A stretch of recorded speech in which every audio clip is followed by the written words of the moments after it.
The gunshot that shattered the morning air sent 23-year-old Clara Whitmore diving behind a water trough in the dusty main street of Bitter Creek, Arizona Territory, her heart hammering against her ribs as splinters exploded from the wooden post where her head had been seconds before. It was July 1882, and this God-forsaken town had seemed like salvation when she had stumbled off the stagecoach 3 days ago, exhausted and desperate to disappear. But now she realized that trouble had a way of finding her no matter how far she ran. The second shot rang out, closer this time, and Clara pressed herself flatter against the sun-baked earth, her cotton dress already soaked through with a mixture of sweat and the brackish water leaking from the trough above her head. "Stay down." The voice came from somewhere to her left, masculine and urgent, and before Clara could process the command, a figure vaulted over the water trough with an agility that seemed almost reckless. The man landed in a crouch beside her, his broad shoulders blocking her view of the street, and in one fluid motion he drew a revolver from the holster at his hip and fired 3 shots in rapid succession toward the saloon across the way. The shooting stopped abruptly, followed by the sound of boots scrambling away and a door slamming shut. The stranger remained motionless for several heartbeats, his weapon still trained on the saloon entrance, before he finally lowered it and turned to look at her. Clara found herself staring into a pair of startlingly blue eyes set in a face that was all hard angles and sun-weathered skin, shadowed by the brim of a dusty black hat. The man could not have been much older than her, perhaps 27 or 28, with dark hair that curled slightly at his collar, and a jaw covered in several days' worth of stubble. There was something haunted in those blue eyes, something that recognized the same desperate quality she knew lived in her own gaze, and for a moment neither of them spoke. "You all right, miss?" he asked finally, his voice rough as gravel. Clara nodded, not trusting herself to speak yet. Her hands were shaking, she realized, and she pressed them against her thighs to still them. The stranger noticed the gesture and something flickered across his face, sympathy perhaps, or understanding. "Those men were after the stagecoach money," he said, rising to his feet and extending a hand to help her up.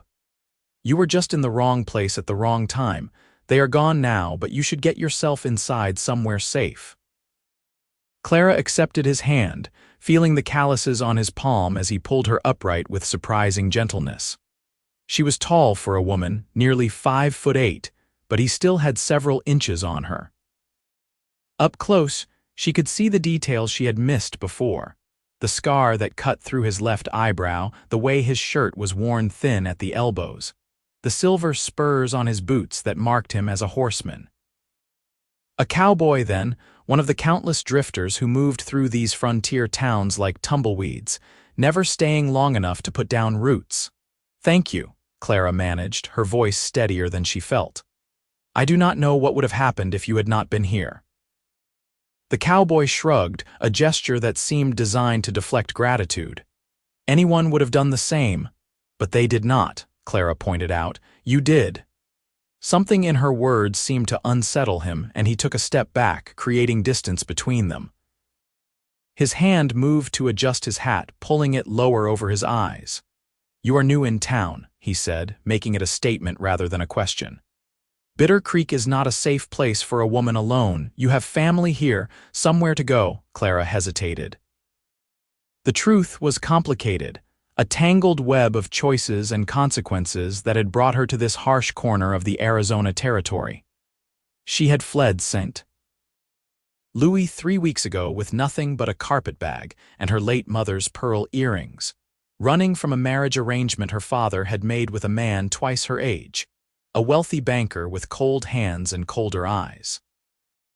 She had used the money from selling those earrings to buy passage west, changing stagecoaches twice to cover her tracks, and had chosen Bitter Creek for the simple reason that it was small enough to get lost in but large enough to find work. But explaining all of that to this stranger felt like exposing wounds that had not yet healed. "I am looking for work," she said instead. I have experience keeping accounts and I can read and write. I thought perhaps the general store or the hotel might need help.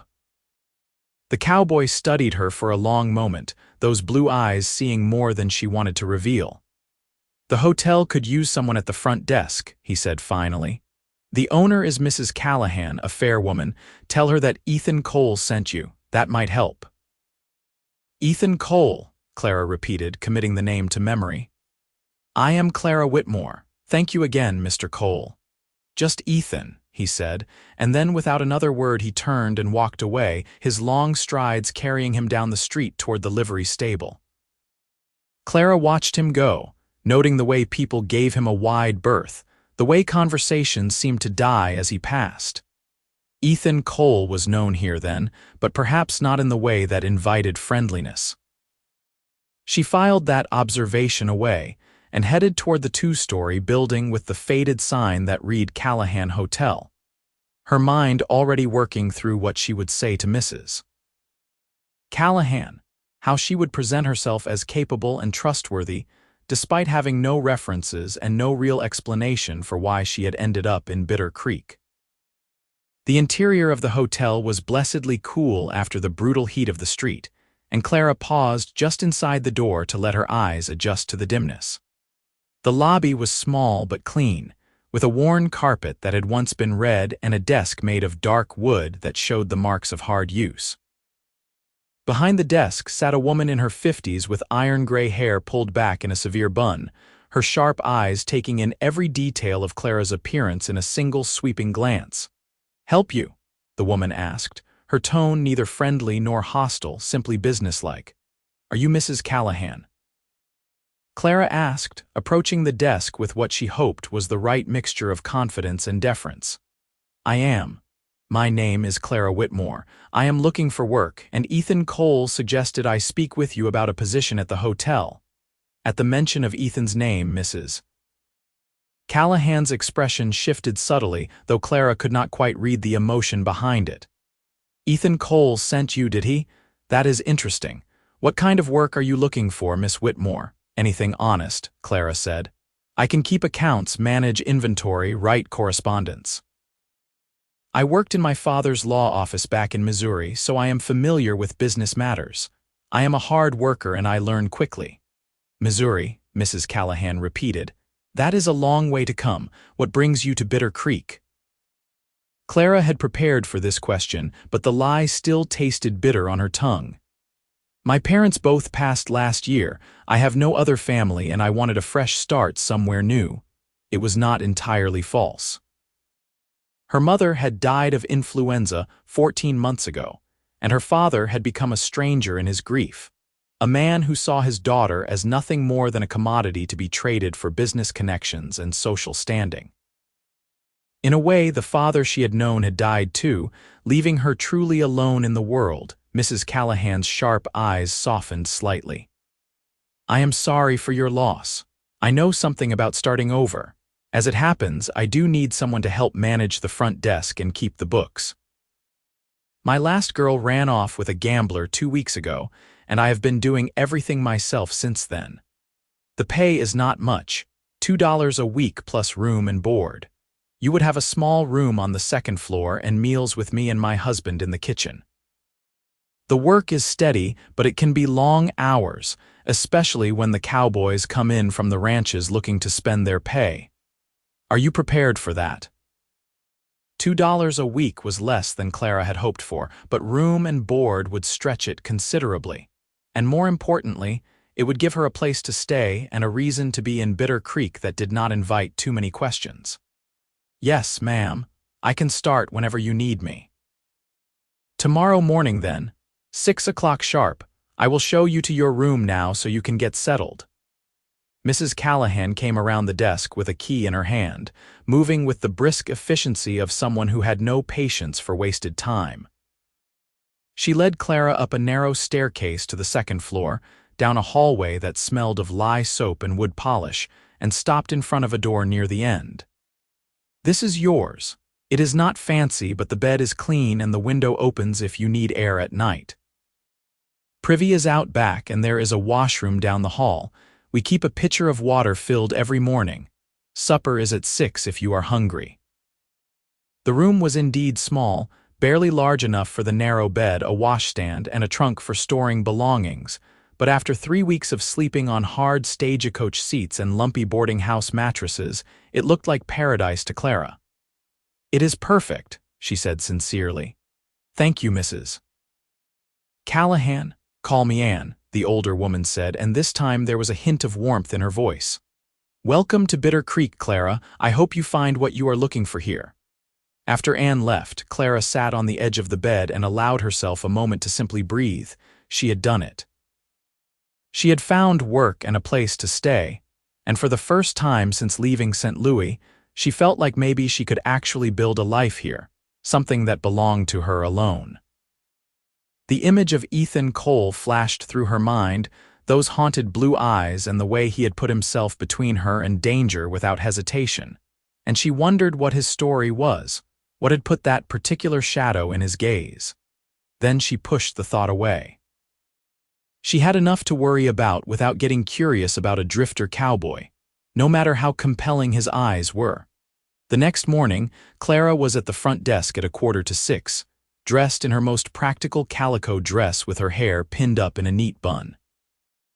Anne appeared promptly at 6 with a ledger book and a cup of coffee, and spent the next 2 hours walking Clara through the hotel's operations. There were 20 rooms total, most of them occupied by long-term boarders who worked in the silver mine 10 miles outside of town, and the daily routine involved collecting rent, keeping the rooms clean, managing laundry, and dealing with any issues that arose. The work was straightforward enough, and Clara quickly fell into the rhythm of it, finding comfort in the familiarity of columns and figures that always balanced if you worked them correctly. It was late afternoon when the door opened and Ethan Cole walked in, his hat in his hands. Clara looked up from the ledger she had been studying and felt an unexpected flutter in her chest at the sight of him. In the better light of the lobby, she could see details she had missed the day before, the way his dark hair had sun-bleached streaks running through it, the breadth of his shoulders under a clean chambray shirt, the way his eyes found hers immediately and held them for a beat too long. "Miss Whitmore," he said, and there was something almost surprised in his voice, as if he had not expected to actually see her here. "Anne gave you the position, then?" "She did, thanks to your recommendation," Clara said. "I owe you twice over now, Mr. Cole, once for yesterday and once for this." "Ethan," he corrected, moving closer to the desk, "and you do not owe me anything, I just pointed you in the right direction." "That is more than most people would have done." Clara set down her pen and gave him her full attention. "What brings you by? Do you need a room?" "No, I have a place at the boarding house down the street. I just wanted to make sure you got settled all right." He shifted his weight, clearly uncomfortable, and Clara had the sense that checking on people was not something he did often. Bitter Creek can be rough on newcomers.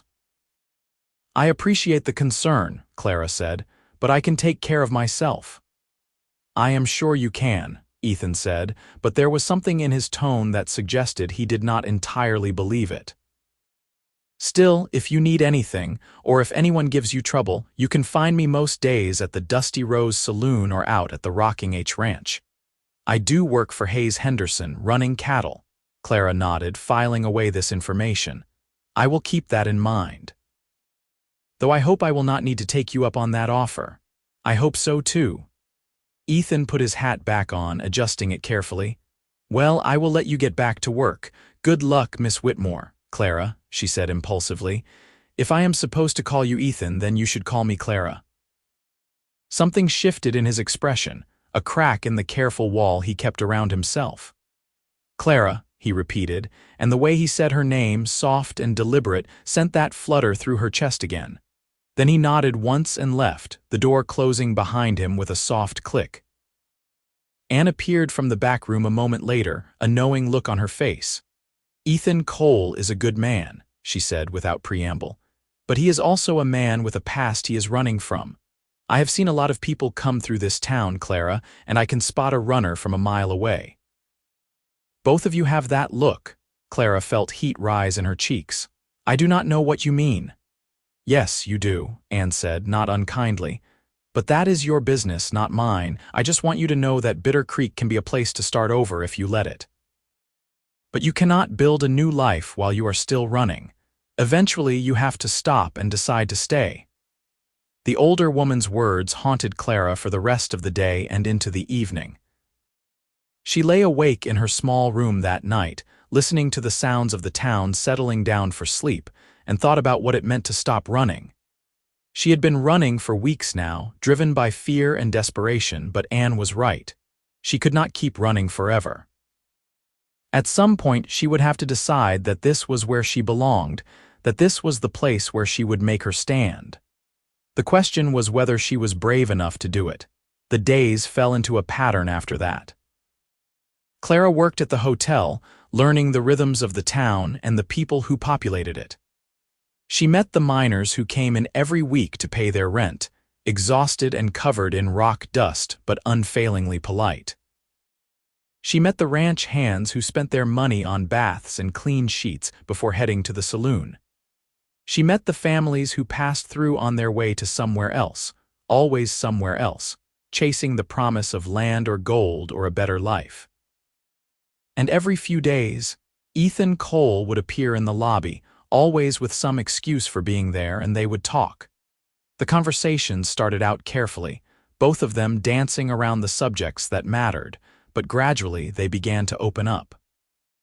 Clara learned that Ethan had grown up in Texas, the youngest of 4 brothers, and that he had left home when he was 18 for reasons he did not specify.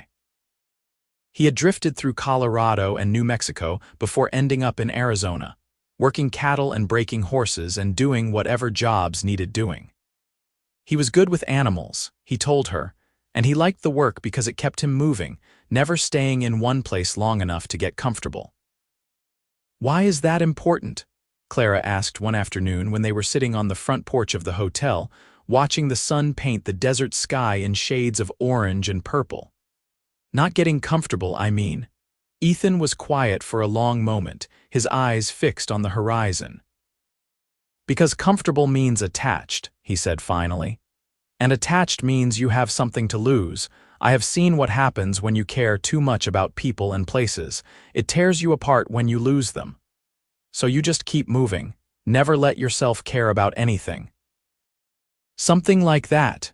He glanced at her, and there was something raw in his expression. "What about you? What are you running from, Clara?" She could have deflected, could have given him some vague answer that did not really explain anything, but after weeks of dancing around her own truth, she found she wanted to tell someone, wanted to tell him. "My father tried to marry me off to a man I could not stand," she said. "A man who saw me as property, something to display and control.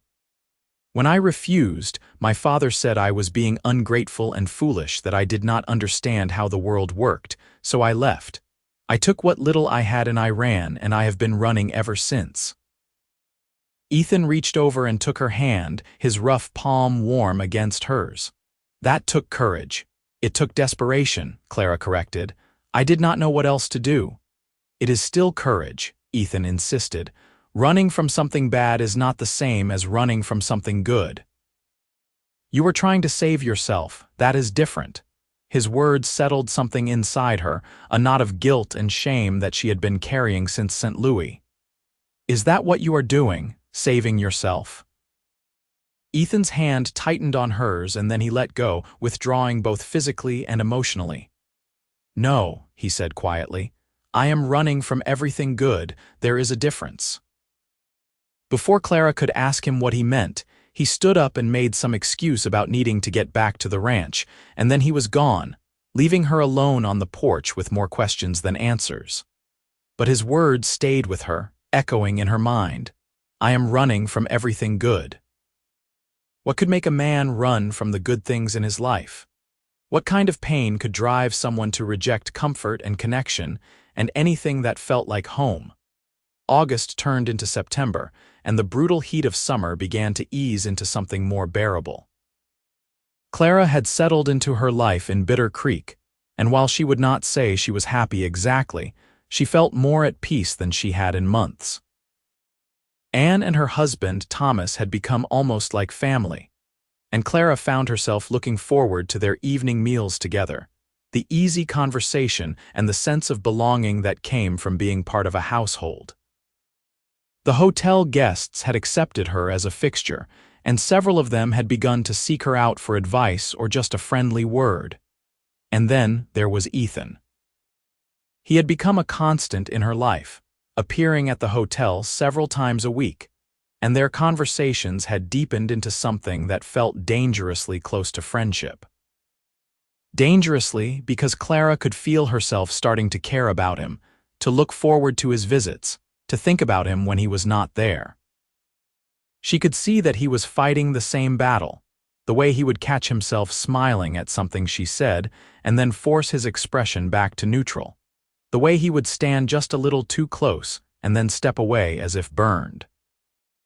They were both circling something neither of them wanted to name, and Clara did not know how long they could keep it up before something broke. It was a Tuesday afternoon in mid-September when everything changed.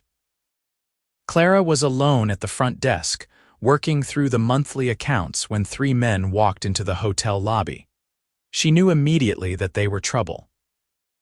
It was something in the way they moved, a swagger that spoke of violence barely leashed, and in the way their eyes swept the room with the cold assessment of predators sizing up prey.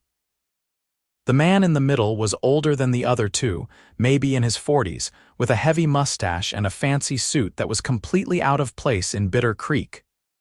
"Good afternoon, gentlemen," Clara said, keeping her voice steady and professional. "Do you need a room?" The man in the suit smiled, but it did not reach his eyes. "We are looking for someone, actually, a young woman who might have come through here recently. 23 years old, tall, dark hair, answers to the name Clara Whitmore. Have you seen anyone matching that description?" Clara's blood went cold. They had found her. Somehow, despite all her precautions, despite changing her route and choosing such a small town, they had tracked her down. She forced herself to meet the man's gaze without flinching. "I am sorry, but I cannot give out information about our guests." "Hotel policy?" "I understand," the man said, still smiling that terrible smile, "but this is a matter of some importance. Miss Whitmore's father is very worried about her. She left home without a word and he just wants to make sure she is safe. We are private investigators hired to find her and bring her home." "If she left without a word, perhaps she had her reasons," Clara said, and immediately regretted it. She had revealed too much, let her own feelings bleed through the professional mask. The man's eyes sharpened. "You sound like you know something about her situation." "I know that a woman of 23 is old enough to make her own decisions about where she wants to be," Clara said, "and that forcing someone to return home against their will is called kidnapping." "Not when it is a father exercising his legal rights over his daughter," the man said, and now the smile was gone, replaced by something harder and uglier. "I am going to ask you one more time. Have you seen Clara Whitmore?" Clara opened her mouth to answer, but before she could speak, a familiar voice cut through the tension. "The lady said she cannot help you. Time for you boys to move along." Ethan stood in the doorway, his hand resting casually on the grip of his revolver. He looked relaxed, almost lazy, but Clara could see the coiled tension in his body, the readiness to move fast if needed. The three men turned to face him, and the two younger ones both put their hands on their guns. "This does not concern you, Cowboy," the man in the suit said. "It concerns me when three armed men walk into this hotel and start threatening the desk clerk," Ethan said, his voice deadly calm. "Like I said, time to move along." For a moment, Clara thought they were going to draw. She could see it in the way the younger men tensed, in the calculation happening behind the older man's eyes. But then the man in the suit smiled again and raised his hands in a gesture of peace. "No need for unpleasantness. We will check the other establishments in town. But if you do see Miss Whitmore, tell her that her father loves her and wants her home safe. He is willing to forget this whole unfortunate episode if she just comes back." The three men filed out of the hotel, but Clara knew this was not over. They would keep looking, and it was only a matter of time before they put together that she was the woman they were searching for, if they had not already. She felt her legs start to shake and gripped the edge of the desk to keep herself upright. Ethan was at her side in an instant, his hand on her shoulder. "You are Clara Whitmore," he said quietly. It was not a question. She nodded, not trusting herself to speak. "And those men are here to take you back to St. Louis." Another nod. "All right," Ethan said, and there was a new note in his voice, something determined and fierce. "We need to get you somewhere safe while we figure this out. Is there a back way out of here?" "Through the kitchen," Clara managed. "But where can I go? They will search the whole town." "I know a place," Ethan said, "but we need to move now before they come back with more men. Can you ride?" "Not well, but I can manage. Good enough." "Let's go." They slipped out through the kitchen, Ethan moving with the easy confidence of someone who knew how to avoid attention. He led Clara down back alleys and between buildings, always keeping to the shadows until they reached the livery stable. The stable hand, an older man with one eye, took one look at Ethan's face and asked no questions, just saddled 2 horses and handed over the reins. "I will tell anyone who asks that I have not seen you," the stable hand said. "You get that girl somewhere safe, Ethan." "I will. Thanks, Mac." Clara had ridden a few times as a girl, but never with any real skill, and certainly never at the pace Ethan set as they galloped out of Bitter Creek heading north into the hills. She clung to the saddle horn and tried not to fall off as the horse's powerful muscles bunched and stretched beneath her, the landscape blurring past in a confusion of rock and scrub. Ethan glanced back periodically to make sure she was keeping up, and after what felt like hours but was probably only 40 minutes, he finally slowed to a walk and guided them off the main trail onto a narrow path that wound up into the foothills. The sun was setting by the time they reached a small cabin tucked into a canyon, hidden from casual view by a stand of cottonwood trees and the natural curve of the rock walls. It was a rough structure, clearly not occupied full-time, but when Ethan dismounted and pushed open the door, Clara could see that it was furnished with the basics.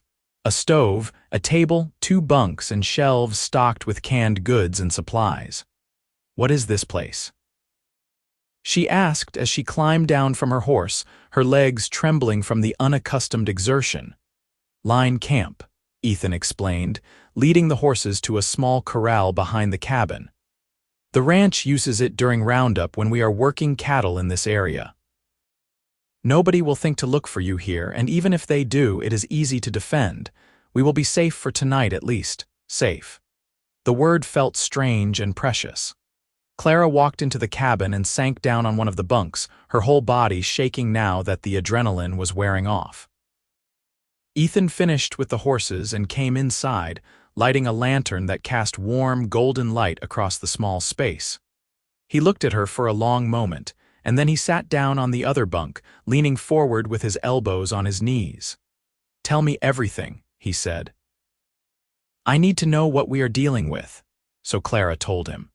She told him about her father, a successful lawyer who had moved in St. Louis society and had always been more concerned with appearances than with his daughter's happiness.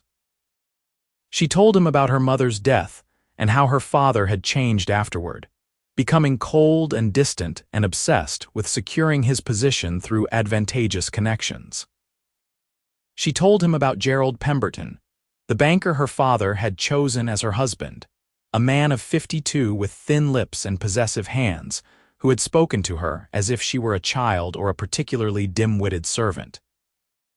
And she told him about the night she had overheard her father and Pemberton discussing the marriage contract, how Pemberton had spoken about her as if she were a broodmare being purchased for his stable, how her father had agreed to everything without a single question about what Clara herself wanted. "So I left," she finished. "I sold my mother's earrings and bought a ticket west. I thought if I got far enough away, if I made myself hard enough to find, maybe he would give up. But I guess I was wrong." Ethan had listened without interruption, his face unreadable in the lamplight. When she finished, he was quiet for several heartbeats, and then he said, "Those men are not going to give up." Private investigators get paid to be thorough, and your father clearly has money to spend. They will search every hotel, every boarding house, every business in Bitter Creek until they find you. And even if we can hide you for a while, eventually they will expand their search to the surrounding ranches and camps. You cannot run forever, Clara. I know, she whispered. But I cannot go back. I would rather die than marry Gerald Pemberton. You are not going to die, and you are not going back to St. Louis, Ethan said with absolute certainty. But we need to think smart about this. Your father has the law on his side as long as you are unmarried. An unmarried woman is still under her father's legal authority in most states. So what am I supposed to do? Clara asked, hearing the despair in her own voice. Ethan stood up and began pacing the small cabin, his boots thudding against the wooden floor.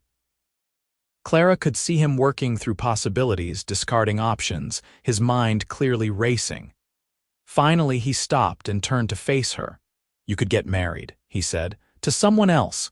If you are married, your father has no legal claim on you anymore. You would be under your husband's authority instead. That is just trading one prison for another, Clara said bitterly. Not if you married the right person, Ethan said.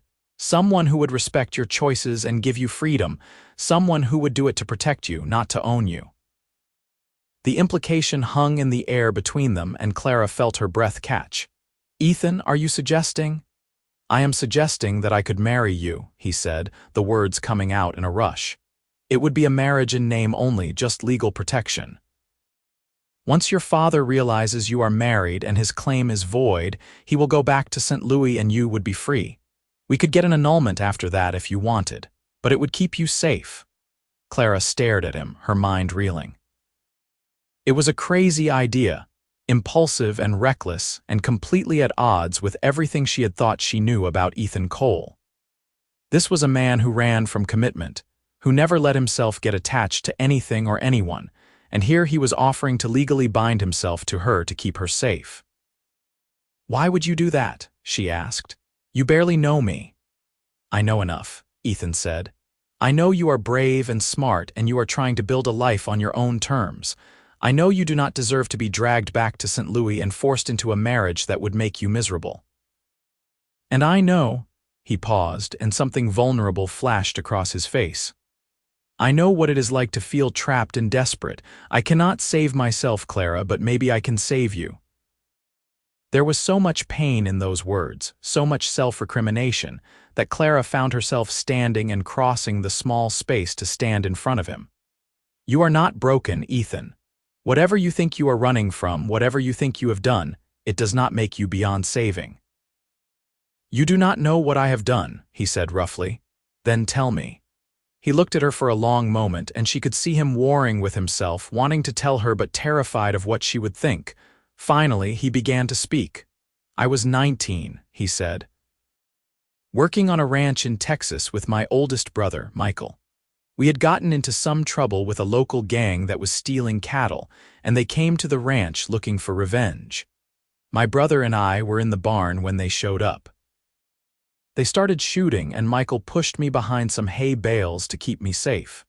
I had a clear shot at one of them, a man named Davis who was leading the gang. I could have taken him out and maybe stopped the whole thing, but I froze. I just stood there with my gun in my hand, and I could not pull the trigger. And while I was frozen, Davis shot my brother. Michael died right there in that barn, and it was my fault.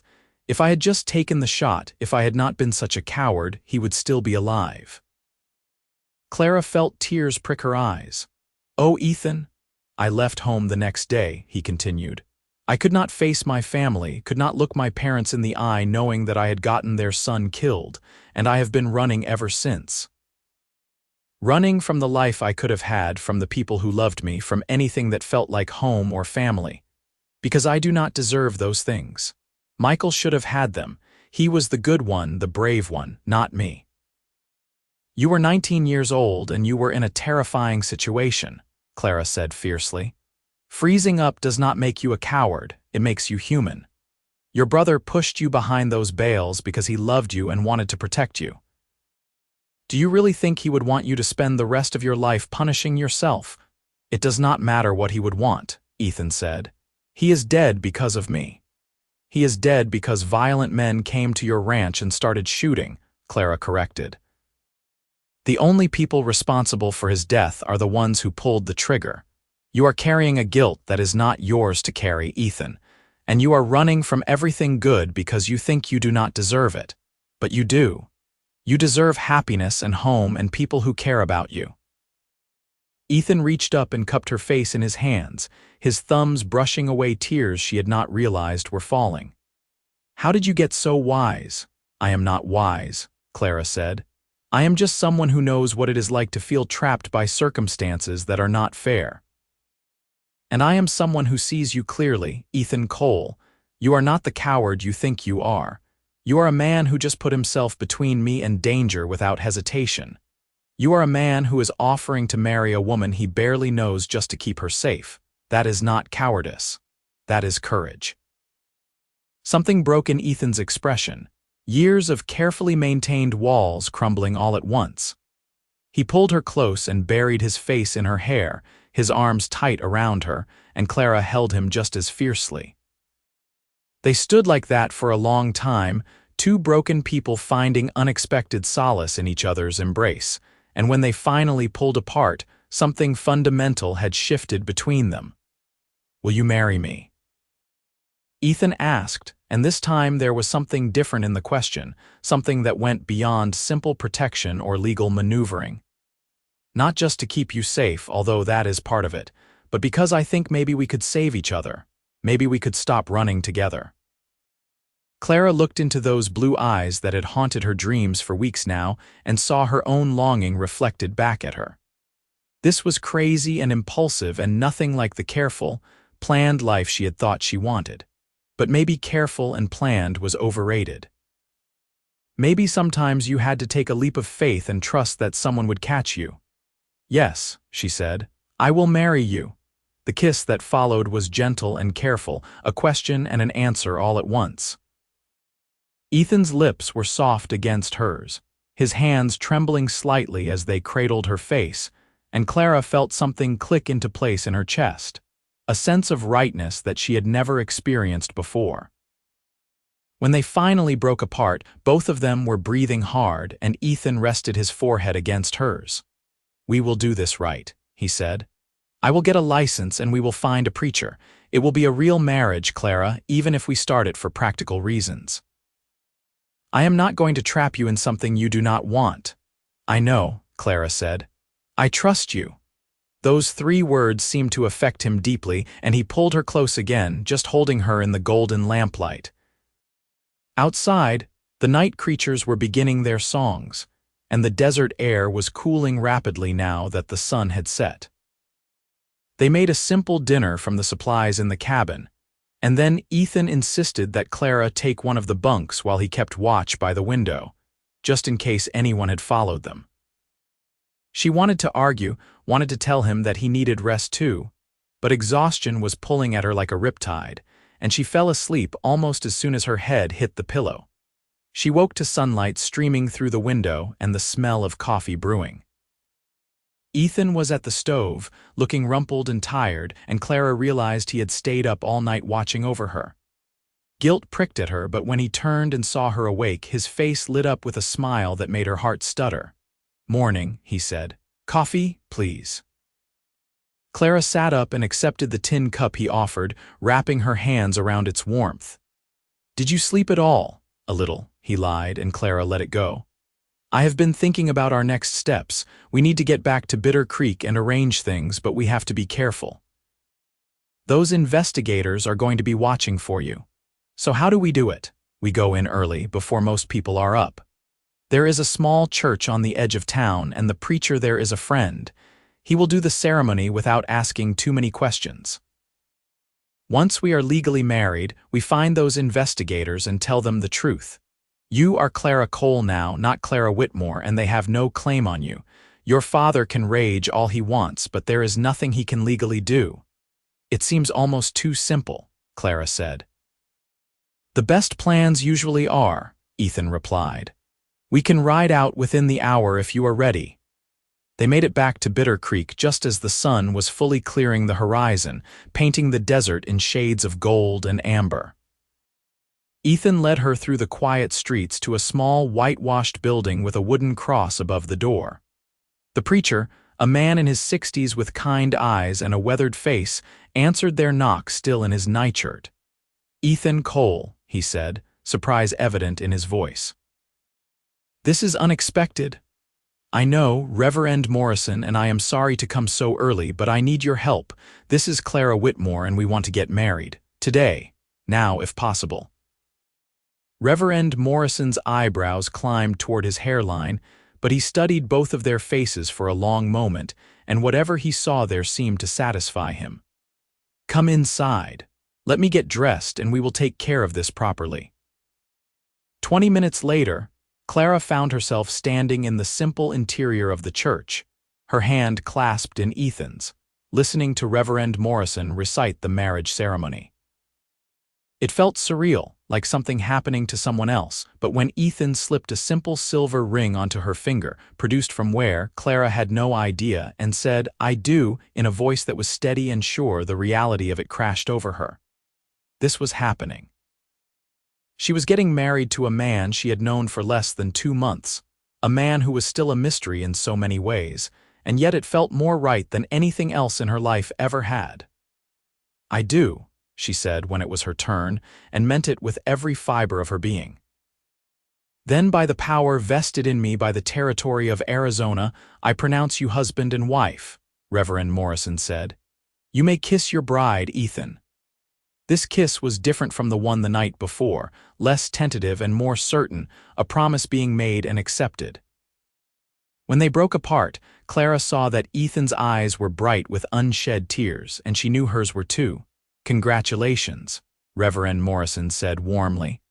"Though I suspect there is more to this story than a simple elopement, whatever trouble you are in, I hope this helps." "It will," Ethan said. "Thank you, Reverend, we owe you." "Just be happy," the old preacher said.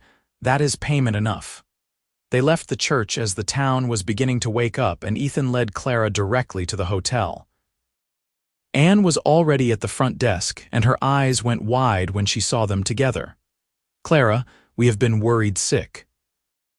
Those men came back yesterday asking all kinds of questions, and when we could not find you—" She stopped, taking in Clara's hand clasped in Ethan's, the way they stood close together. "What happened? We got married," Ethan said simply. "Clara is my wife now, which means her father has no legal claim on her anymore. We need to find those investigators and make sure they understand that." Anne's hand flew to her mouth, and then she laughed, a sound of pure delight. "Oh, that is perfect. Those pompous fools are staying at the boarding house. Come on, I will take you there myself. I want to see their faces when you tell them." The confrontation, when it came, was almost anticlimactic. The 3 investigators were eating breakfast in the boarding house dining room when Clara, Ethan, and Anne walked in. The man in the suit looked up and his eyes narrowed when he saw Clara. "Miss Whitmore," he said, standing, "I am glad we found you. Your father has been very worried." "It is Mrs. Cole now, actually," Clara said, holding up her left hand to display the silver ring. "I got married this morning, which means my father has no legal authority over me anymore, and you gentlemen have no reason to stay in Bitter Creek." The man's face went through several interesting color changes, from white to red to a mottled purple. "You cannot be serious. You got married to avoid going home." "I got married because I wanted to," Clara corrected. "My husband is Ethan Cole, and we are building a life here in Arizona. You can report back to my father that I am safe and happy, but I will not be returning to St. Louis now or ever. If he chooses to accept that, I would welcome correspondence from him, but if he tries to force the issue, I will take legal action for harassment." "Your father is not going to be happy about this," the investigator warned. "My father has not been concerned with my happiness for quite some time," Clara said, "so I suppose we are even. Good day, gentlemen. I trust you will be on the next stagecoach out of town." She turned and walked out of the boarding house with her head high, Ethan at her side, and did not look back. It was only when they were outside, the morning sun warm on their faces, that she started to shake. Ethan pulled her into his arms and held her tight. "You did it," he murmured into her hair. "You stood up to them. I am so proud of you." "We did it," Clara corrected. "I could not have done any of this without you, Ethan." "So what happens now?" he asked, pulling back to look at her. "We are married, but we never really talked about what that means. Do you want to stay at the hotel? Or I could see about getting us a place of our own, something small maybe, until we figure things out." Clara thought about it. The practical part of her brain suggested they should take things slow, maintain separate living arrangements until they knew if this marriage could be more than just a legal arrangement. But the rest of her, the part that had taken a leap of faith when she said, "I do," wanted something different. She wanted to build a real life with this man to see if the connection she felt could grow into something lasting. "I want to try," she said. "Not a marriage in name only, but a real marriage, if you are willing." Something blazed to life in Ethan's eyes. "Are you sure?" "Clara, I am not an easy man. I have spent the last 8 years running from everything, and I do not know if I can be the husband you deserve." "I do not need you to be perfect," Clara said. "I just need you to be willing to try, to stop running and stay here with me. Can you do that?" The question hung between them, enormous and terrifying. Clara watched the war playing out on Ethan's face, saw the moment when fear almost won, when he almost retreated back behind his walls. But then something shifted, and he took a deep breath and nodded. "I ran from everything good," he said, his voice rough with emotion. "But I do not want to run anymore. I want to stay here with you and build something real. I do not know if I will be any good at it, but I want to try." "Then stop running and stay here," Clara said, and kissed him. The weeks that followed were a process of learning each other, of figuring out how to be married when neither of them had really planned for it. Ethan spoke to his boss at the Rocking H Ranch and explained the situation, and Hayes Henderson, a gruff man in his 50s, had surprised them both by offering them the line camp cabin to live in permanently. It needed work, he said, but if they were willing to fix it up, they could have it rent-free as part of Ethan's pay. It was not much, but it would be theirs, and that was worth more than a fancy house in town. They spent September and October transforming the rough cabin into a home. Ethan repaired the roof and built proper shutters for the windows while Clara scrubbed every surface until it gleamed and sewed curtains from fabric Anne donated. They bought a real bed to replace the bunks, and Clara planted a small garden in the patch of earth behind the cabin that caught the most sun. It was hard work, but it was also joyful in a way Clara had never experienced before. Every improvement they made felt like a promise, a commitment to the life they were building together. The nights were the hardest and the best all at once. They were both nervous about the physical aspect of their marriage, tiptoeing around each other like skittish horses, but gradually they grew more comfortable. The first time they made love was clumsy and sweet, both of them fumbling and uncertain, but it was also deeply meaningful, a joining that went beyond the physical to something emotional and profound. Afterward, lying in Ethan's arms with her head on his chest, Clara felt a sense of peace she had not known was possible. "I love you," she said into the darkness, the words escaping before she could think better of them. Ethan's arms tightened around her. "I love you too," he whispered back. "I think I have loved you since the moment you looked at me in that street and did not flinch. You are the bravest person I know, Clara Cole. We are brave together," she said. "That is what makes it work." Winter came to the Arizona Territory with cold nights and surprisingly chilly days, and Clara discovered she was pregnant in December. The realization filled her with a mixture of joy and terror. She was only 23, married for just 3 months to a man she was still getting to know, and now she was going to be a mother. But when she told Ethan, the look of pure wonder on his face chased away her fears. "A baby," he breathed, dropping to his knees in front of where she sat at their table. He placed his hands gently on her still flat stomach. "We are going to have a baby." "Are you happy?" Clara asked, needing to hear him say it.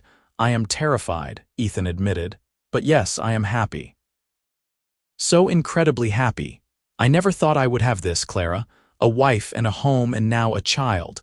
I do not know how to be a father, but I swear I am going to do everything I can to be a good one." "You will be amazing," Clara said, running her fingers through his hair. "You already love this baby so much. That is what matters." The pregnancy was not easy. Clara suffered from terrible sickness in the early months, and Ethan would sit with her on the bad days, holding her hair back and bringing her weak tea and crackers until the nausea passed. As her belly grew, he became fiercely protective, insisting she rest more, taking over all the heavy chores around the cabin. He built a cradle from pine wood, sanding it until it was smooth as silk, and Clara sewed tiny clothes and blankets, her heart swelling with anticipation. Spring arrived with a riot of wildflowers across the desert, and Clara's due date approached. Anne had agreed to come stay with them when the time came, and true to her word, she arrived at the cabin in late April with her bag of supplies and her calm, capable presence.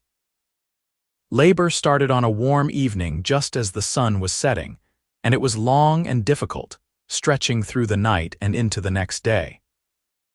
Ethan stayed by Clara's side the entire time, holding her hand and murmuring encouragement, and when their son finally arrived just before noon, letting out a lusty cry that echoed through the cabin, Clara saw tears streaming down her husband's face. "A boy," Anne said, wrapping the baby in a clean blanket and placing him in Clara's arms. "Healthy and strong, congratulations." Clara looked down at the tiny, perfect face of her son and felt something slot into place in her heart.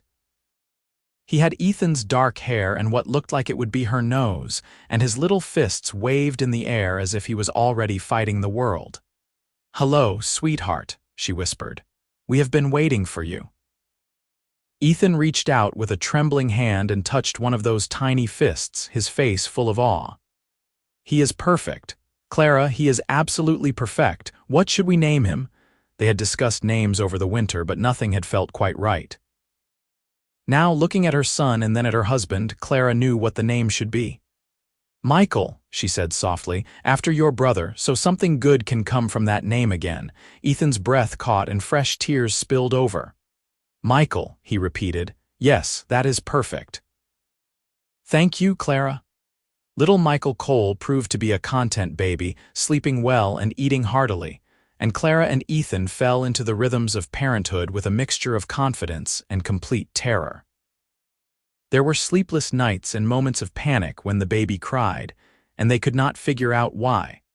But there were also perfect, quiet moments of feeding him while the sun rose over the desert, of watching Ethan rock their son to sleep while singing old cowboy songs in his rough voice, of seeing the way Michael's face would light up when he saw his parents. The letter from St. Louis arrived in June, forwarded through the hotel. It was from Clara's father, and she stared at the envelope for a long time before working up the courage to open it. Ethan sat beside her at the table, his hand covering hers in silent support. The letter was shorter than she expected. Her father wrote that he had received the investigator's report about her marriage, and while he was disappointed in her choices, he understood that she was legally beyond his authority now. He acknowledged that he had been wrong to try to force her into a marriage she did not want, and that his grief over her mother had blinded him to his daughter's needs. He wrote that he hoped, in time, she might be willing to correspond with him, and that he would like to know his grandson if she was amenable. The letter ended with a simple line: "I am sorry, Clara. I hope you have found the happiness you were looking for." Clara read the letter twice, her emotions swinging wildly between anger and relief and something that might have been forgiveness. It was not a perfect apology, and it did not erase the pain of the last year, but it was a start. She looked at Ethan, who had been reading over her shoulder. "What do you want to do?" he asked. "I want to write back," Clara said slowly. "I am not ready to forgive everything, but I am willing to try. Michael deserves to know his grandfather, even if it is only through letters at first. Maybe someday we can visit or he can come here, but slowly. On our terms." "Then that is what we will do," Ethan said, kissing her temple. "You are generous, Clara, more generous than he deserves."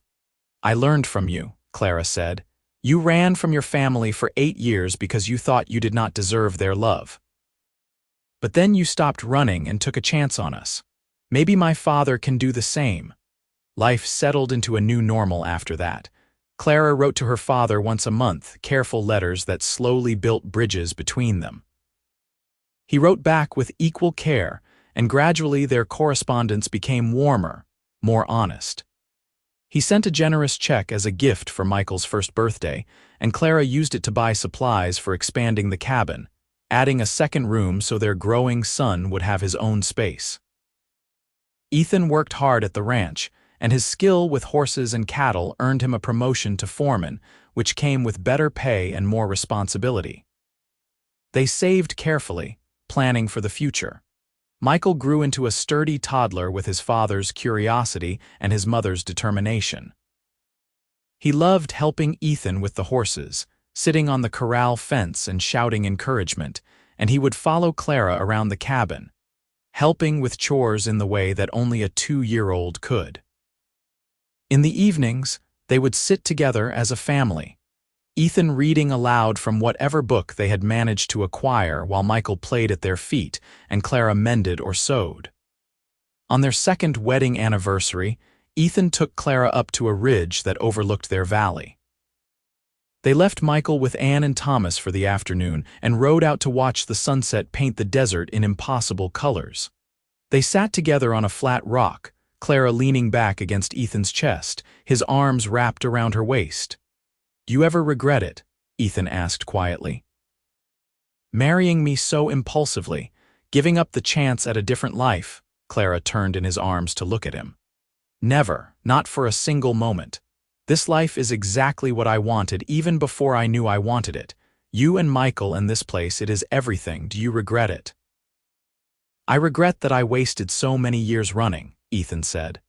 "I regret that I almost missed this because I was too scared to believe I deserved it, but regret marrying you, stopping running and staying here? Never. You saved me, Clara. You saw through all my walls and my fear, and you loved me anyway. You gave me a reason to stop and a place to call home." "We saved each other," Clara corrected. "That is what love does. It gives you the courage to face the things you have been running from." "Then I am glad I stopped running," Ethan said and kissed her as the sun melted into the horizon. The years passed in the way years do, marked by small joys and occasional challenges. Clara discovered she was pregnant again when Michael was 3, and this time Ethan was even more protective, having experienced the terror of childbirth once already. Their daughter was born in the early spring of 1886, a tiny thing with Clara's dark eyes and a surprisingly loud cry. They named her Rose after the wildflowers that bloomed across the desert every spring, and Michael was instantly smitten with his baby sister, insisting on helping with everything and telling anyone who would listen that she was his baby. Anne and Thomas became like grandparents to the children, and the connection between the two families deepened. Hayes Henderson, Ethan's boss, also took an interest in the growing Cole family, and when Michael turned 6, he gave the boy a gentle pony to learn to ride on. Clara watched her son and husband work with that pony every day, Ethan patiently teaching Michael the same skills his own brother had taught him so long ago, and she saw the healing happening in real time. Ethan was facing his past through his son, teaching him to be brave and careful all at once, giving him the tools to make good choices while accepting that sometimes people froze and that did not make them cowards. Clara's father finally made the trip to Arizona when Rose was 2 and Michael was 5. It was an awkward visit at first, both Clara and her father dancing around years of hurt and misunderstanding, but watching him with his grandchildren softened something in both of them. He was gentle with the children in a way he had never been with Clara, and she saw glimpses of the father she remembered from before her mother's death. On his last evening with them, as they sat on the porch watching the children play, he turned to her with tears in his eyes. "I am sorry," he said simply. "I was wrong about so many things. I let my grief and my pride blind me to what mattered, but you were right to leave, Clara. You were right to choose your own path. You have built something beautiful here, and I am so proud of you." "Thank you," Clara said, and meant it. "I am glad you came. The children should know their grandfather." "I would like to come back if I may," he said. "Perhaps in the spring. I could stay at the hotel in town and visit regularly. I have missed so much already. I do not want to miss any more." "I would like that," Clara said, and reached out to take his hand. It was not a complete reconciliation, not yet, but it was enough. The years continued to unfold. Michael grew tall and strong, learning to work cattle alongside his father, and by the time he was 12, he could rope and ride as well as men twice his age. Rose grew into a spirited girl who loved books and horses in equal measure, and often Clara would find her daughter curled up in the corner of the barn, reading to the horses while they munched their hay.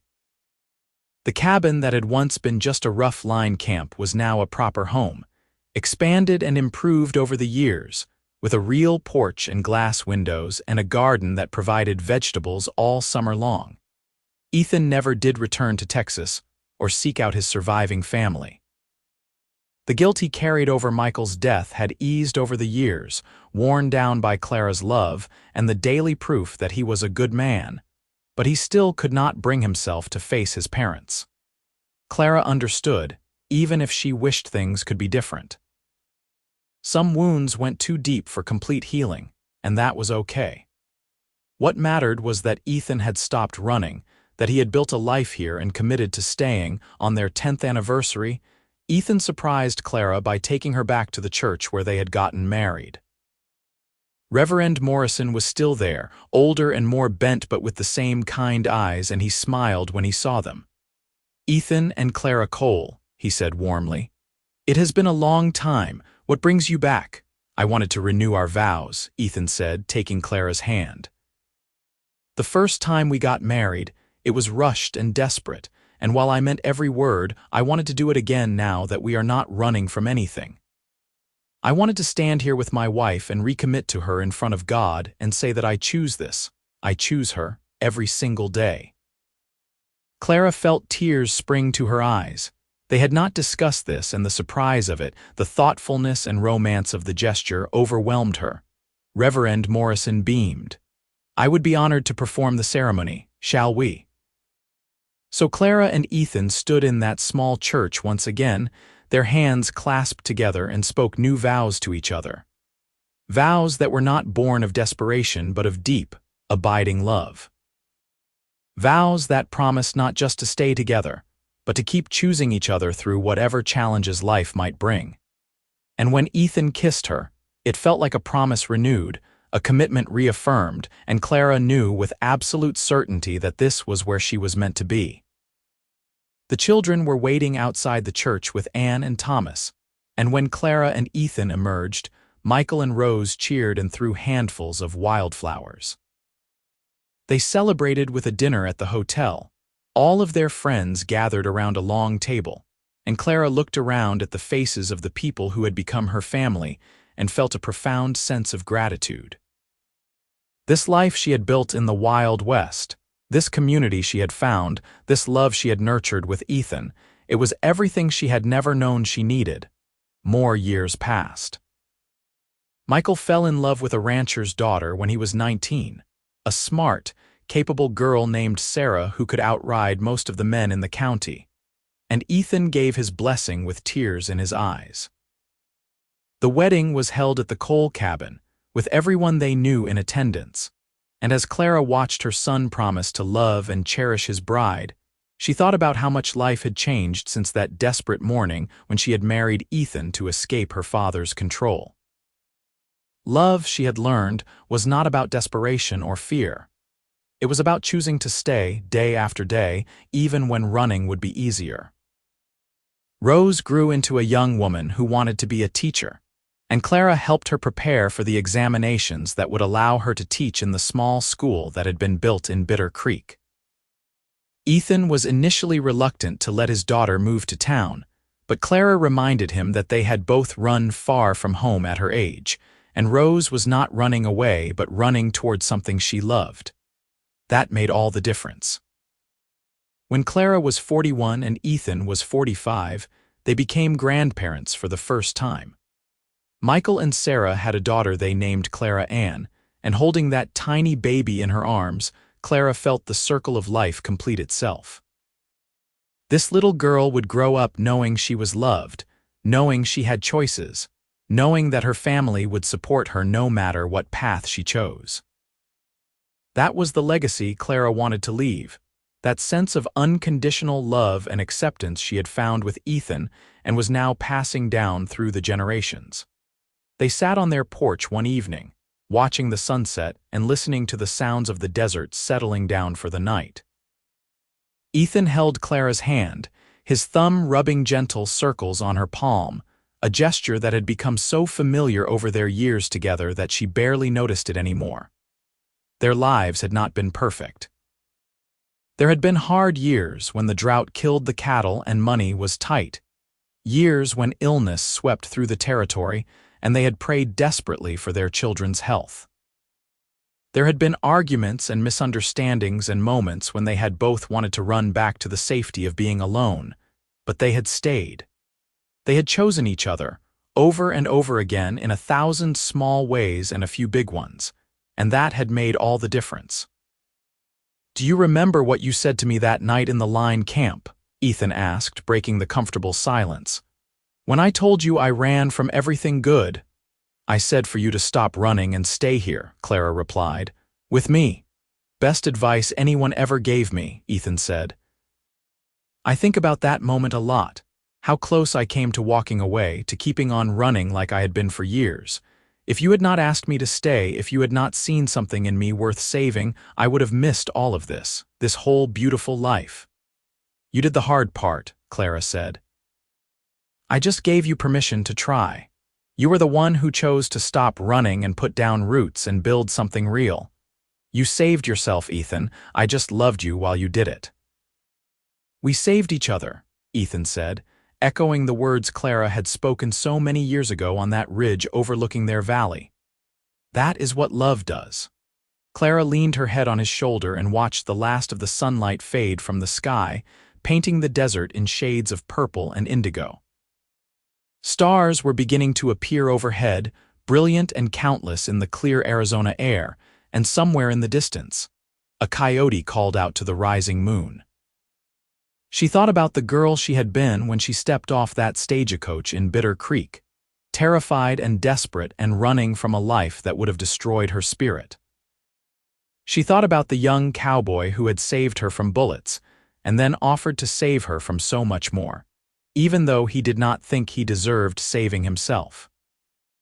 And she thought about the life they had built together, brick by brick and day by day, choosing each other and their love over fear. It had not been easy. Love never was. But it had been worth it, every single moment, every challenge and joy and ordinary evening spent together. This was the life she had been meant to live, here in the Wild West with a cowboy who had stopped running and a family that kept growing and a home that was built on love and second chances. "I love you," Clara said, the words as true and necessary as breathing. "I love you too," Ethan replied, kissing the top of her head. "Thank you for asking me to stay." "Thank you for staying," Clara said. And as the stars wheeled overhead and the desert night wrapped around them like a blessing, they sat together on their porch, two people who had found each other when they needed it most, and had chosen to build something lasting from that desperate beginning. They had stopped running and planted roots, and from those roots had grown a life rich with love and meaning and connection. Years continued to pass in their gentle, inexorable way. Rose married a young lawyer from Tucson when she was 22, and while Clara had a moment of ironic amusement that her daughter had chosen a lawyer despite her own history with her lawyer father, she could see that Rose's husband was nothing like Clara's father had been. He was kind and supportive of Rose's teaching, and he looked at her the way Ethan still looked at Clara, like she was the most precious thing in his world. Michael and Sarah gave them 2 more grandchildren, boys this time, and the Cole family ranch that Ethan had slowly acquired over the years through careful saving, and Hayes Henderson's generous terms became a true family operation. Michael worked the ranch with his father, and they built a second house on the property for Michael's growing family. On Sundays, everyone would gather at the original cabin for dinner, and the table that Ethan had built with his own hands would be crowded with children and grandchildren, with laughter and conversation, and the sense of belonging that Clara had once thought she would never find. Hayes Henderson passed away when Clara was 45, leaving the Rocking H Ranch to be divided between his children, but he had made special provisions in his will to sell Ethan the sections of land the Coles had been working for years at a price Ethan could afford. It was the final gift from a man who had given a drifter cowboy a chance to prove himself, and Ethan had wept openly when the lawyer read that part of the will. The Cole Ranch was officially theirs now, not just a borrowed piece of someone else's land, but their own property to pass down to their children and grandchildren. Clara's father continued to visit every year until his death at 72. He and Ethan had developed a relationship built on mutual respect and their shared love for Clara and the grandchildren. And when he passed, Clara grieved for the father he had become in those later years, the one who had finally learned to prioritize love over pride. They buried him in the small cemetery in Bitter Creek rather than sending his body back to St. Louis, because he had once told Clara that he felt more at home in Arizona than he ever had in his fancy house in Missouri. That was perhaps the greatest evidence of change a person could offer. Anne and Thomas both lived to ripe old ages, and when they finally passed within 6 months of each other, Clara and Ethan mourned them deeply. They had been the first people to welcome Clara to Bitter Creek, the first to see the potential in a frightened young woman and a haunted cowboy, and their belief had helped make everything else possible. The hotel passed to Thomas's nephew, but the new owner kept a photograph of Anne and Thomas behind the front desk, and he always made sure to tell new guests about the formidable woman who had run the place for 40 years, and the shy girl she had taken in, who had gone on to build a life in the territory. Ethan's nightmares about his brother's death never completely went away, but they became less frequent over the years, and when they did come, Clara would hold him and remind him of all the good he had done, all the lives he had touched, all the ways he had been brave when it counted. She would tell him about their children and grandchildren, about the ranch they had built and the community they had helped grow, and eventually the ghosts would fade back into the darkness where they belonged. On their 30th anniversary, Clara surprised Ethan with a letter. It had taken her months to track down his family in Texas through carefully worded inquiries and help from Rose's lawyer husband, but she had finally gotten an address for Ethan's mother. Clara had written to her, explaining who she was and how long she and Ethan had been married, and asking if Mrs. Cole would be willing to correspond with her son if he was ready. The response had come back quickly, pages and pages of a mother's love and grief and forgiveness, begging Clara to tell Ethan that he had never been blamed for his brother's death, that his family had mourned him as lost just as much as they had mourned Michael, and that they would give anything to hear from him again.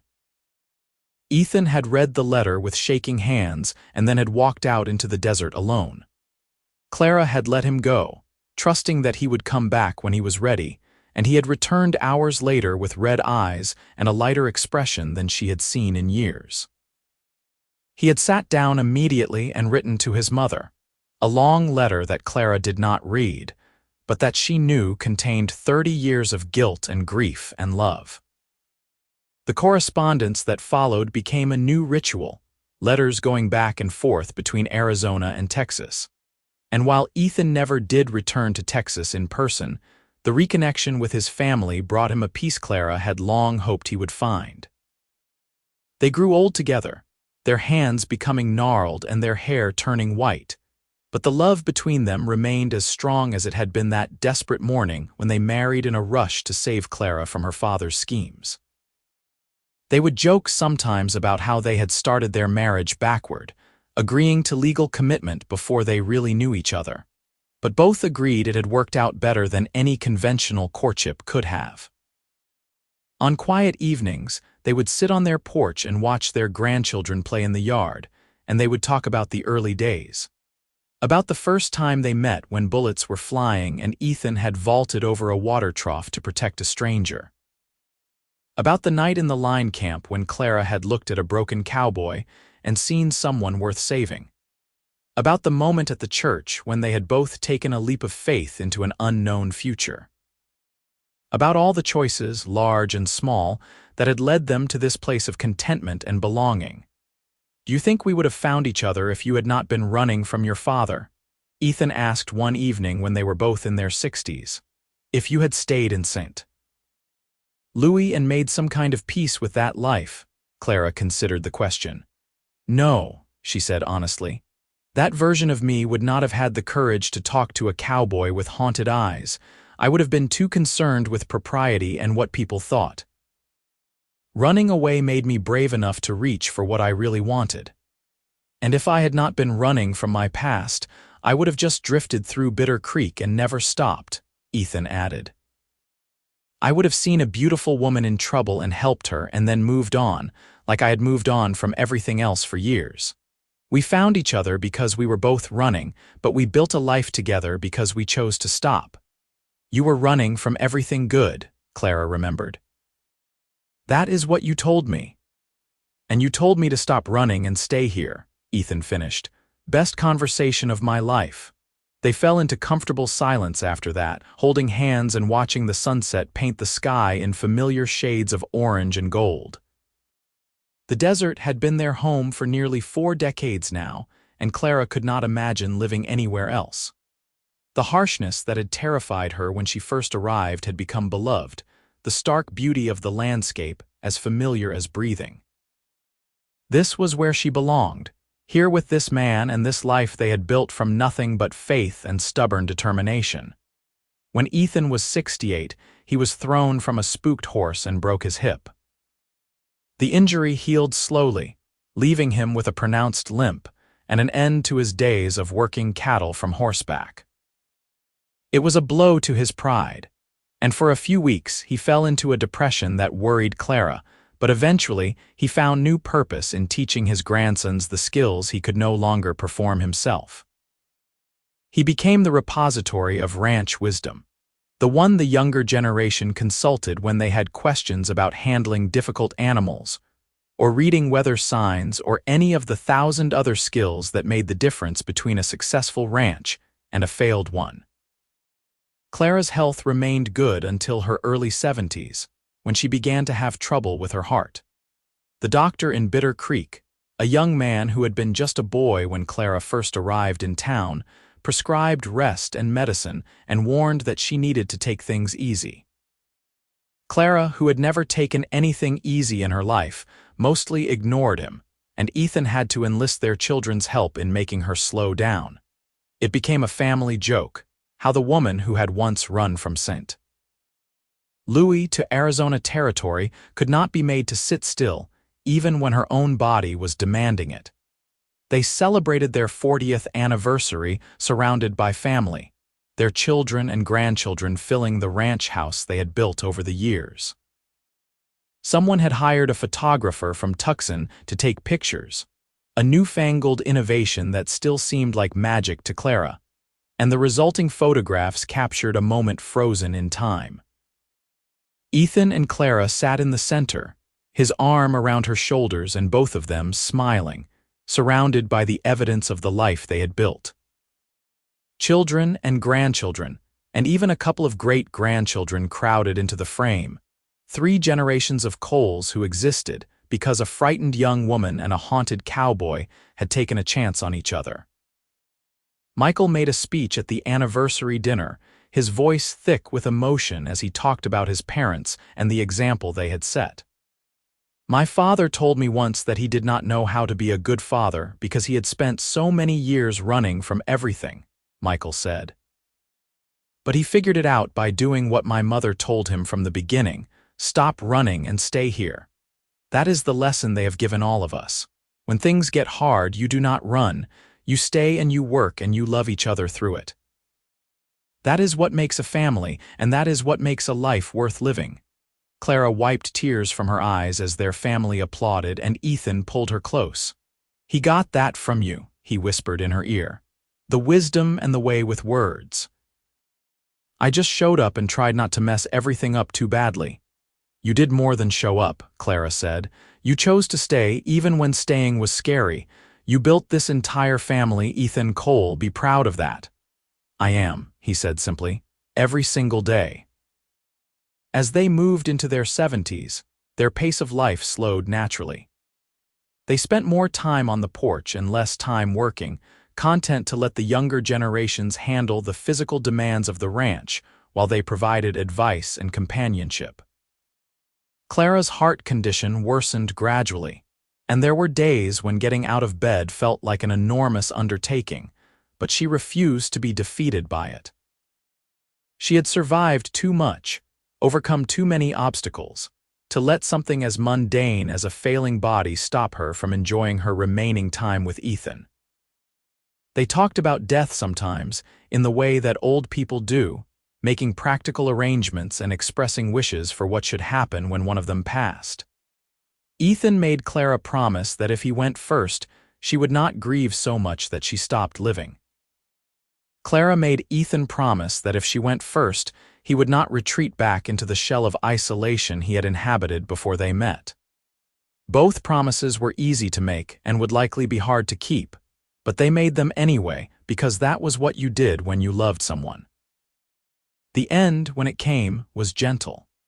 Clara's heart finally gave out on a warm spring morning when she was 74. She woke up in bed beside Ethan, looked over at his sleeping face, and felt a profound sense of gratitude for the life they had shared. She reached out to touch his cheek, wanting to memorize the feel of his weathered skin one more time, and the movement woke him. He opened those blue eyes that had first captured her attention all those years ago in a dusty street, and smiled at her with such love that her heart, weak as it was, swelled with feeling. "Good morning," he said, his voice rough with sleep. "Good morning," she replied. "Ethan, I want you to know something. These past 42 years with you have been the greatest gift of my life. Every single day, even the hard ones, has been worth it because I got to spend them with you. I love you more than I have words to express." Something in her tone must have alarmed him because his smile faded and he sat up quickly, taking her hand. "Clara, what's wrong?" "Nothing is wrong," she said truthfully. "Everything is exactly right. I just needed you to know." She closed her eyes then, just for a moment, and when she opened them again, the pain that had been a constant companion for months was gone. Everything felt light and peaceful, and she could see Ethan's face above her, tears streaming down his cheeks as he called her name. She wanted to tell him it was all right, that she was not afraid, but the words would not come. Instead, she squeezed his hand one last time and let herself drift away, carried on a tide of love and contentment toward whatever came next. The funeral was attended by what seemed like everyone in the territory. Clara had touched so many lives during her decades in Arizona. From the minors she had kindly managed at the hotel to the children she had helped Rose teach to read, to the countless people who had benefited from her generosity and wisdom over the years. Ethan stood through the service with his children beside him, accepting condolences with a dignified sadness that broke Michael and Rose's hearts. They had never seen their father so diminished, so lost, and they worried that he would fade away now that Clara was gone. But Ethan had made a promise, and Ethan Cole kept his promises. He grieved deeply, wearing his sorrow like a heavy coat he could not take off, but he did not retreat. He spent time with his grandchildren, teaching them skills and telling them stories about their grandmother. He wrote long letters to his family in Texas, finding solace in the connections Clara had helped him rebuild. He worked in the garden Clara had planted, keeping it thriving as a living memorial to her. And every evening he would sit on the porch and talk to her, sharing his day and his thoughts as if she was still beside him. Time passed, as it always does. The acute grief softened into a gentler sadness, and Ethan found he could smile again when he thought of Clara, could remember the happy times without being overwhelmed by loss. He lived for 3 more years after Clara's death, years that he filled with his family and his memories and the quiet satisfaction of knowing he had lived a good life, that he had made a difference, that he had loved and been loved in return. When his own time came, it was sudden and merciful. Ethan was sitting on the porch one autumn evening, watching the sunset and talking to Clara the way he always did, when his heart simply stopped. Michael found him there an hour later, a peaceful expression on his face and his hands folded in his lap. It was, everyone agreed, exactly the way Ethan would have wanted to go, quickly and without fuss, in the place he loved most. They buried him beside Clara in the family cemetery on the ranch, under a cottonwood tree with a view of the valley they had made their own. The headstone was simple, just their names and dates and a single line that Michael had chosen. They stopped running and found home. It was perfect, a summary of 2 lives that had started in fear and desperation, but had blossomed into something beautiful because 2 people had been brave enough to take a chance on each other. The Cole Ranch continued to thrive under Michael's management and eventually passed to his children, who carried on the traditions and values their grandparents had established. The story of Ethan and Clara became family legend, told and retold to each new generation, a reminder that love could be found in the most unexpected places, and that sometimes the best things in life came from taking a leap of faith. The original cabin was preserved as a kind of museum, filled with the tools and belongings that Ethan and Clara had used to build their life, and family members would visit it when they needed to remember their roots. Rose's children became teachers and lawyers, carrying on their grandmother's love of learning and their grandfather's quiet determination. They spread across the territory and eventually the state when Arizona achieved statehood in 1912. But they always came back to the ranch for holidays and family gatherings, drawn by the legacy of love that Ethan and Clara had created. Years turned into decades, and the West changed. The wild frontier that Clara had first encountered when she stepped off that stagecoach in 1882 was gradually tamed, towns growing into cities, and the lawless days fading into memory and legend. But the Cole Ranch remained, a testament to 2 people who had been brave enough to stop running and build something lasting. The love story of Ethan and Clara became the foundation that everything else was built on. A reminder that home was not a place but a choice, that family was something you created through commitment and care, and that the greatest adventures came from standing still and letting life come to you. The photograph from their 40th anniversary hung in a place of honor in the ranch house, and every Cole who was raised there grew up looking at that image of their great-grandparents surrounded by family. They saw the love in Ethan's eyes as he looked at Clara, the contentment in her smile, the obvious joy of being surrounded by the people they loved most. And they understood, even before they were old enough to fully grasp it, that this was what mattered. Not wealth or fame or adventure in the conventional sense, but this: a life built on love, a family created through choice and commitment, a home made from faith and forgiveness and the courage to stop running. And so the story ended where it had begun, with a cowboy and a woman and a choice.